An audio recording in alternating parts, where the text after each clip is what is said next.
So, hello Samaira. Hi, nice to meet you.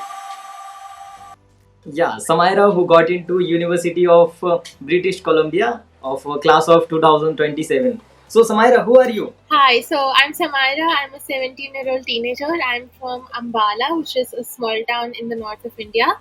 And you'll find me mostly reading books. Do you see that in the back?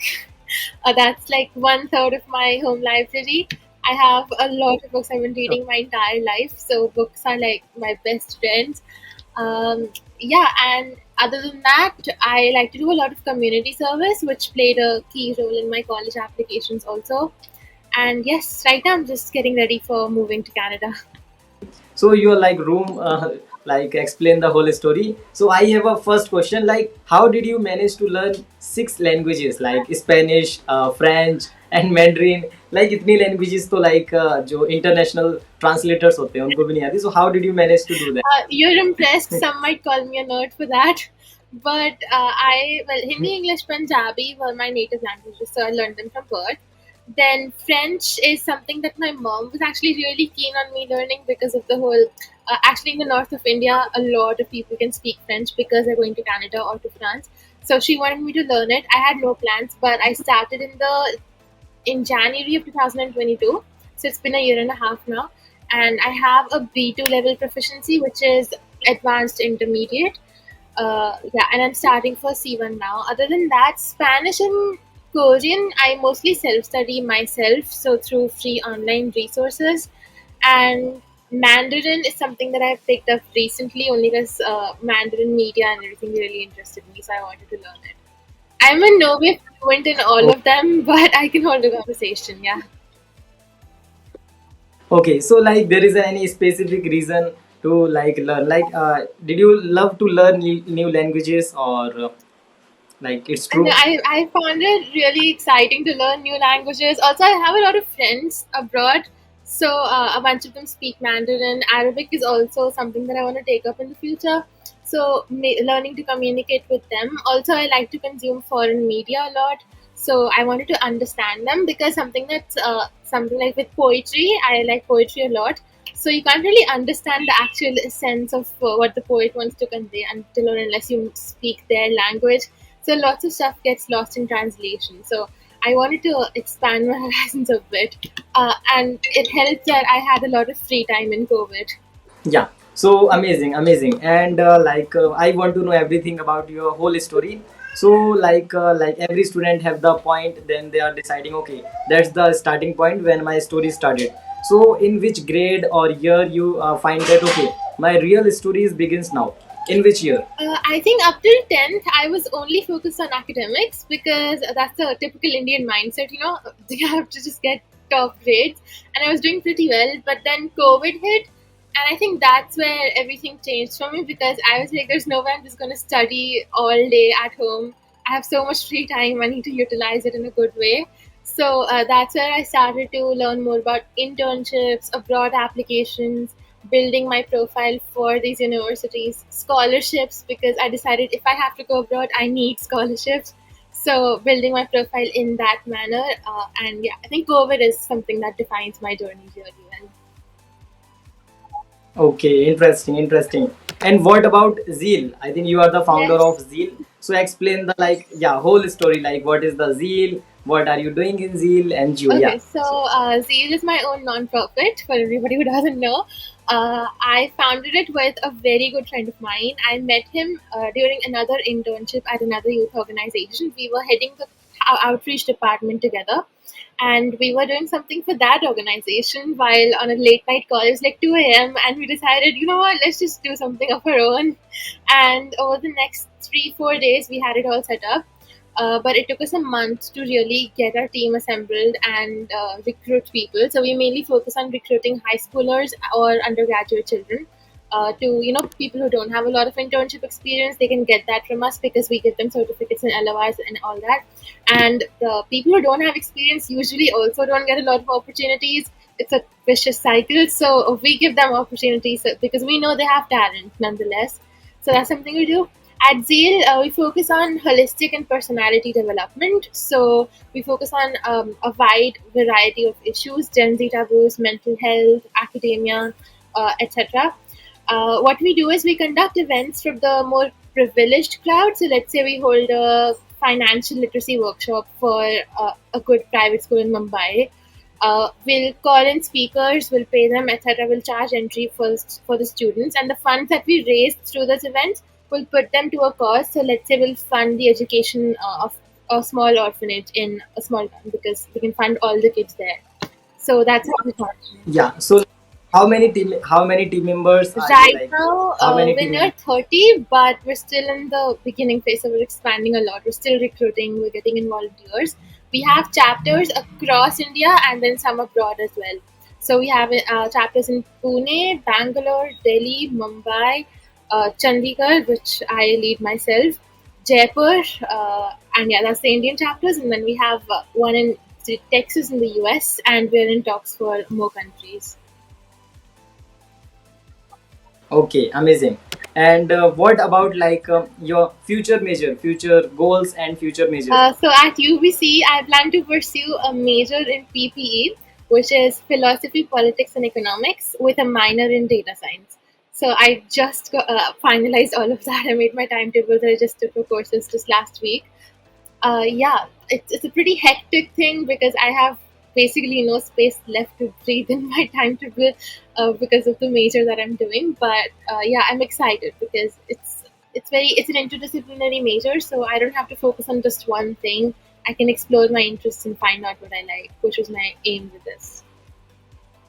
Yeah, exactly. Or I think it's just a beginning of your story. You are just starting your journey. So congratulations. And what about your coding like part? Like you also have a coding related experience. So what about that? So that is completely unrelated to what I'm studying and what I do. I only picked up coding because it's something we all should know. I feel like this is the right time. If you don't know coding, you're really lacking in your skill set. So I really wanted to learn that. I explored various areas and I settled on web development to start out with because we learned HTML in school. So I was like, I can form a solid base from that. So I joined Code with Glossy this June, which is a platform where they host coding summer camps of sorts for free for girls who are interested to break out in the field of STEM. So yeah, that was a pretty intensive 15-day camp where we covered as much as you would cover in one semester of college. So yeah, and at the end of it, I coded a website with my teammates. So I feel proud. Okay, amazing, amazing, amazing. So why did you not choosing like computer science or any like that field? It's not that I wasn't interested in. My problem was that I was interested in everything all at once, and I can't just study everything all at once in college. I had to narrow down what I wanted to study. So I decided coding and computer science wasn't something that I would want to do 9 to 5 after college for a proper profession. So I didn't take it up in college. But outside of proper education, I am still learning all that stuff myself, coding and all. So it's not that I'm disconnected from it. I just don't want to do it as a job, which is why I didn't take it up in college. Okay, totally makes sense. Totally makes sense. And what about internships? Like you also have an experience of internship, I think, in entrepreneurship or content writing, digital marketing. So share about internships. How did you get those internships and So when everything? I first started out, obviously I had no experience. I was in the 10th grade, so I didn't have much education also to show for myself. So I was applying for internships at major companies, not realizing that they would not even look at my application because I am still in high school. I didn't know of youth organizations at the moment, so I never approached them till late of 12th grade, I think. Initially, I applied to a bunch of NGOs because those were unpaid internships, and my chances of getting those would be a bit higher than paid internships. Although I was applying for those as well. So I started out with Hamdra Foundation, which is an NGO based in Delhi, and I took up a digital marketing internship with them. I learned a lot from them, especially like soft skills, teamwork, and how to work in a proper corporate setting, which is completely different from what I'm used to in school. So it was a really interesting experience. It was supposed to be only 3 months, but I actually ended up extending it to around 7, 8 months. And I connected really well with the founders, and yeah, they wrote me a little recommendation at the end, which I think I have displayed on my LinkedIn profile also. And once I got that, it was really easy to get internships after that because I had recommendations to show for myself, experience, and quantifiable digits to show for what I had done in my first internship.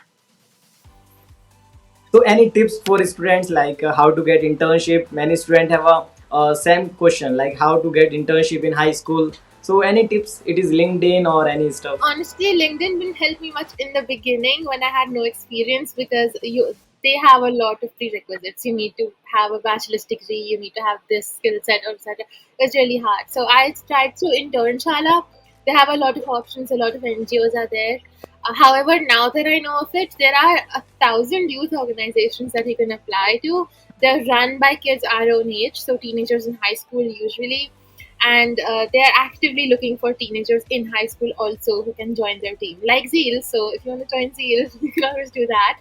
Uh, yeah, so there's a lot of youth organizations. You can join them. You can even get leadership experience there. So you can head departments, you can join the executive boards. There's a lot you can do. And from there, you have experience and you can start applying in proper companies and corporates even if you want to.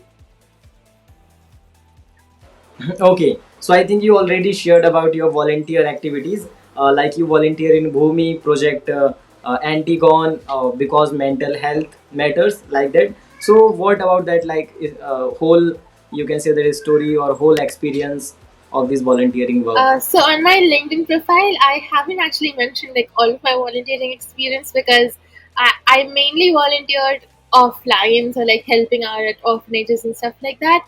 But I don't know how to put it on my LinkedIn profile. The three that I have mentioned, those are the ones that I took up online. So because Mental Health is another youth organization based in Hong Kong, and I worked with them as their social media coordinator, a part of their social media team. And yeah, they were very professional. It was amazing to work with them. I think the best part about this is that you get to network with a lot of people who are your own age. So even after you're through with your internship, they'll, if you keep in touch with them, they'll let you know of opportunities that they know of. And the networking is just gold. Would highly recommend. Talk to a lot of people, make a lot of friends. You never know where you'll find a gold connection. With Bhumi, I did a fundraising campaign. So I did it in COVID, not in COVID, but COVID was still there, just wasn't the middle of the pandemic anymore. But I mainly did online fundraising. So I reached out to all my friends and family. I got my mom and dad involved, so like told them to reach out to their employees and all of that. And yeah, everybody pitched in a little. I leveraged my own social media for it, and we were a whole team working on the blanket donation fundraiser campaign. So it was really fun. Amazing, amazing. I love that. I love that experience. And what about English Olympiad, International English Olympiad? What's the story So about it? there's no story behind that as such. Uh, were you in CBSE or ICSE board, like growing up yourself? Because in all the schools, I think they host Olympiads every single year, and you're supposed to give a fee and participate in those. So I've been doing so since basically first grade, leading up to pre-COVID, because since then we haven't had the Olympiads. But I used to participate in all of them, and I would get through to the second level, which is like a more advanced version of the Olympiad. And yeah, I gained a bunch of. I have a whole stash of medals, which I don't know what to do with them anymore. But they're lying here somewhere. But yes, I participated in a lot of Olympiads. I wouldn't study for them as such, but once I got into my university application process, I realized that they do matter, because here for Indian universities they don't as much. They only care about grades. Extracurriculars aren't valued, but those certificates helped me a lot in applying abroad, because I had a sort of consistency to show for my participation in Olympiads. Okay, amazing. And the most important part, like most of the students are asking that question, what about scholarship, financial aid? How much scholarship you got, financial aid you got, the total cost of applying to like Canadian universities, everything about It is financial a aid and lot. cost. I mean, I knew it would cost me a lot, but once we actually got into the process, I was like, wow, this is a lot. So scholarships, I got a total of three scholarships from UBC themselves. So I got the International Major Entrance Scholarship, which is the IMS. Sorry, I'm reading it off my phone.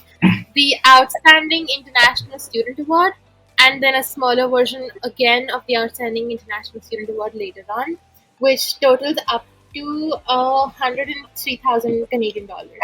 So that helped me a lot. Most of it goes towards my tuition fees. I got 3,000 for setup expenses, so flight tickets and all of that.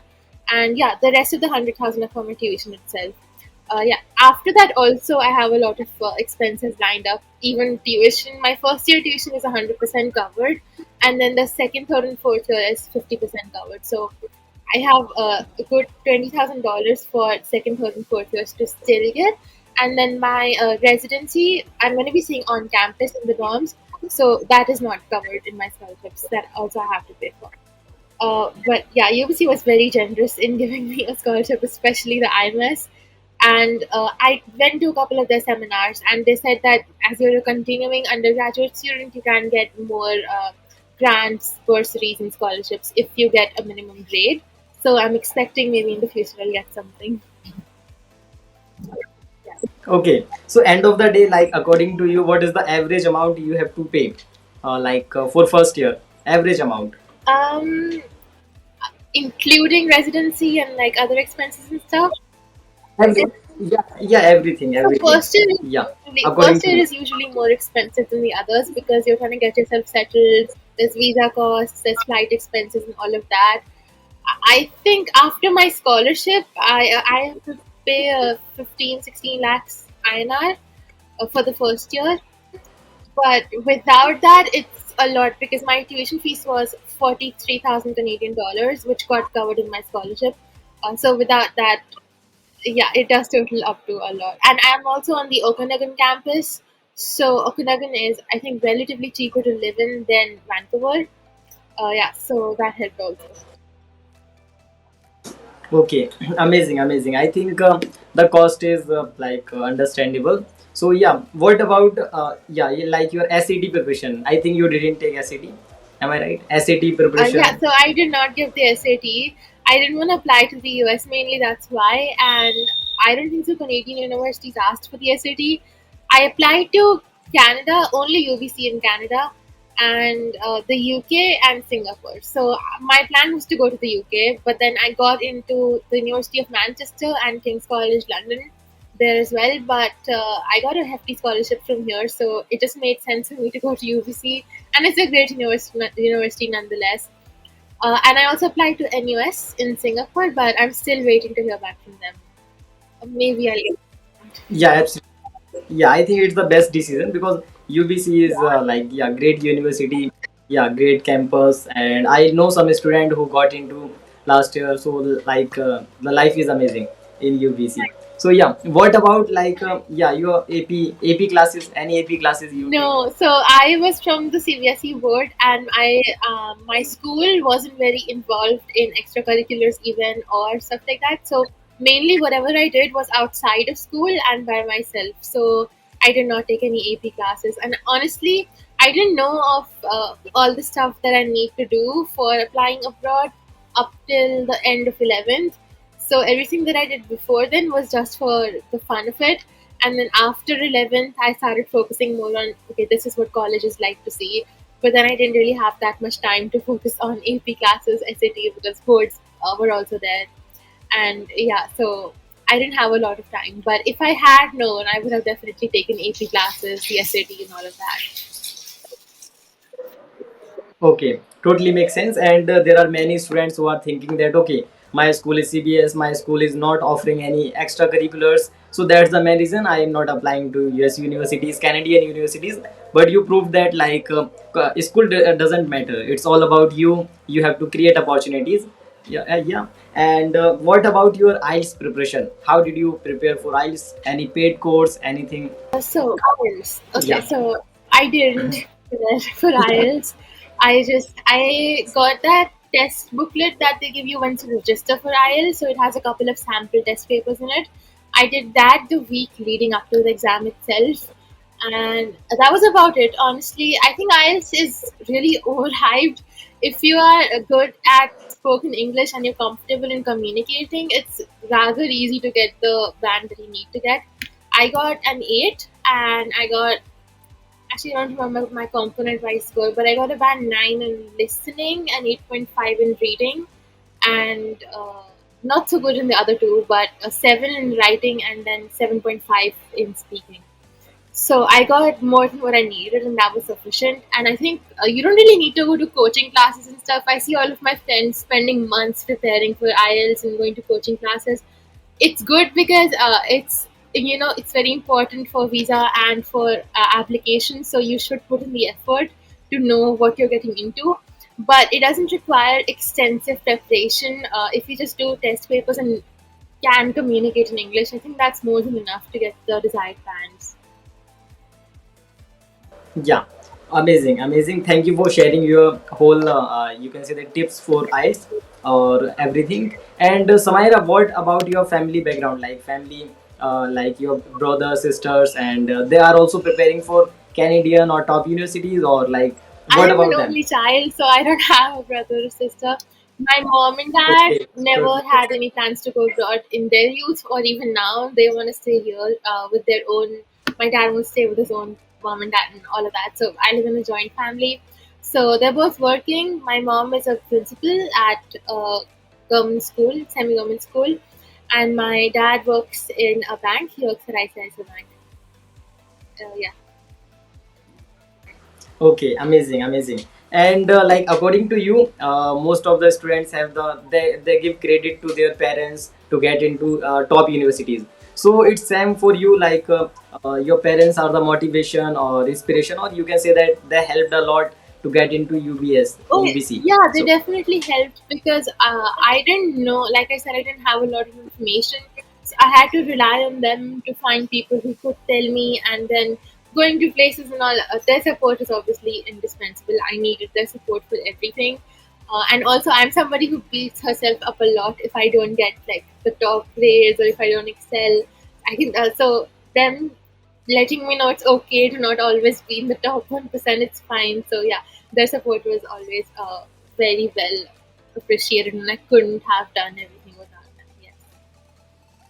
okay, amazing, amazing, amazing. And what about your school life? Like any friends who are like applying to top universities or got into. So what about your family, like friend zone or friends, So etc. most of my friends were applying in Indian universities themselves. They were preparing for JE and NEET. So none of them were applying abroad. Now a lot of them are, but they're not in top universities. They're applying to a bunch of them are applying to Alberta and Canada only, but not nobody's applying to UBC as such. I don't know of anybody. Yeah, but I was alone in the whole profile building process because I didn't know of people. I have my cousins; they are preparing to go abroad, so they're kind of in the same field. But none of my friends at school, as such, were doing the same thing. Yeah, they wanna study in India mainly. They're preparing for competitive exams. Okay. Yeah, totally makes sense. Totally makes sense. Okay. And what is the end goal? Like after getting into, I think yeah, it's journey. You will find more things after getting into UBC. So any future goals or plans that okay, I have to do that. Like after getting into UBC. Any future plans? Honestly, I don't know what I want to do after these 4 years. I know I want to work in a job. Maybe I want to have some sort of entrepreneurial venture in the future. I'm not sure. But after these 4 years, I don't know. But in these 4 years, I definitely want to have a very active social student life.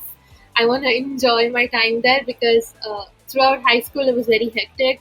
The Indian education system itself is very hectic. So, yeah, that same goes for everybody. So, I want to enjoy my college life, but also study because my scholarship is contingent on that. So I need to balance a lot in these 4 years. Okay. Okay. Totally. Totally makes sense. So Samaira, what about essays? Essays, like essays are the most important part of application. So Uh, sure. it's traumatizing to think of the months I spent on my essays because I had to spend a couple of months on it. In fact, the day applications opened, I got the questions for UVC specifically. They have a bunch of questions that you have to reply to, like small paragraph essays. So I started writing when applications opened a couple of days after, and I submitted a good 2 weeks in advance, I would say. But what I had to do was once I wrote something, I had to revisit it a couple of days later or a couple of weeks later because I kept thinking it's not good enough or I'm not conveying what I mean to say well enough. So the more you look at it, the worse it gets, honestly, because you have to believe in yourself, but then you're like, nah, the writing isn't good, or I need to put in more fancy words, or all of that.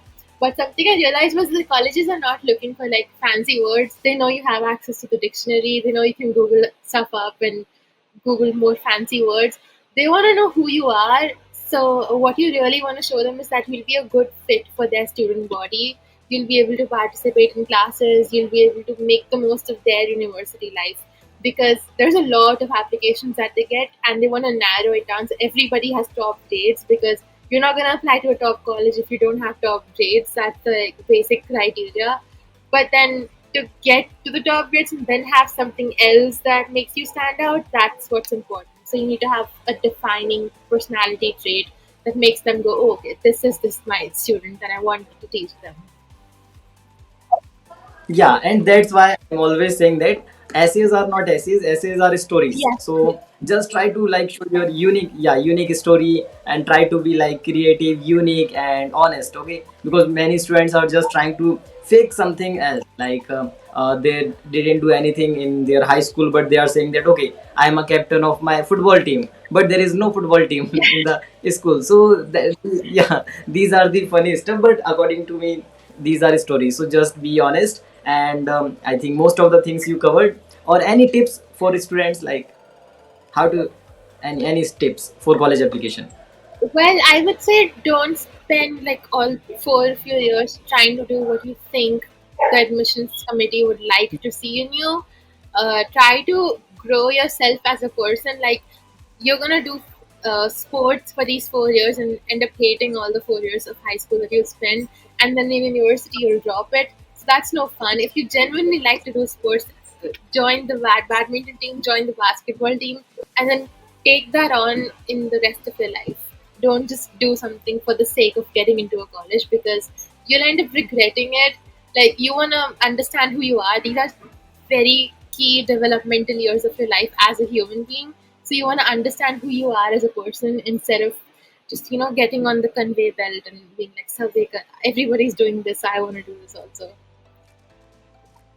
Yeah, exactly. And like 98% or 96% students are just trying to complete the checklist. Like they know about the profile. Like after your interview, they just note down. Okay, so Samaira have volunteer work into organize like those organizations, then sports like international English Olympiad. Then they just try to complete that checklist to get into University of British Columbia. So it's totally not worth it, because like you just be a real person, Yes, for or sure. like everyone Yeah, is now different. that I've met people who are Yeah. joining with me, I've seen everybody has drastically different profiles, even in the same major as me. Some of them have real like startup experience, some of them have, well, they have excellent profiles, all of them. But what makes them unique is that you can really look at them and see the passion in their eyes for all of the things that they've done in the last few years to impress the college. So they really like what they've done, and I think that's what the admissions committee sees in you. You care about what you're doing.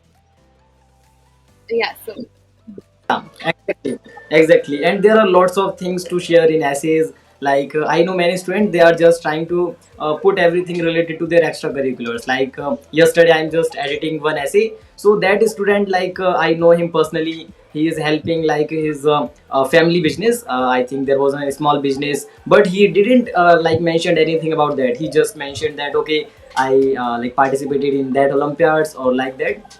So yeah, so most of the students are unaware that they can add anything about their family, about their stories. So Samaira, thank you for sharing your whole point of view, and like it was a great interview. So Samaira, anything you want to share with students?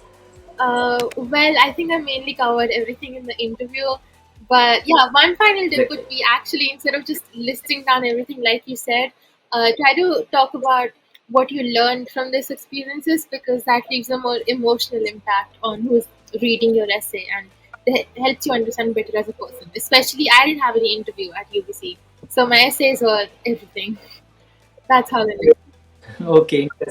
Yeah, so please can you say something about that interview, like what kind of questions Oh they no, asked? I didn't have any at UBC. I did give one for Indian universities for private colleges, Okay, okay. but not for you. Got it. Got it. Okay, totally makes sense. So, Samaira, how to like connect with you or find you? Many students want to connect with you or find you. Like, so any social media account? Are you using any social media or Yes, anything? I have my LinkedIn, which is where you reached out to me, and then Instagram also. I'm on there. So if anybody wants to ask something, you can Okay. definitely. So just like keep updating to your profiles and everything. So we will understand like how you are managing your school college life. Okay. So you explained everything about your like high school life and your whole application process. But you can also update your college life. How did you manage? How will you manage everything? So thank you. So Samaira, bye bye.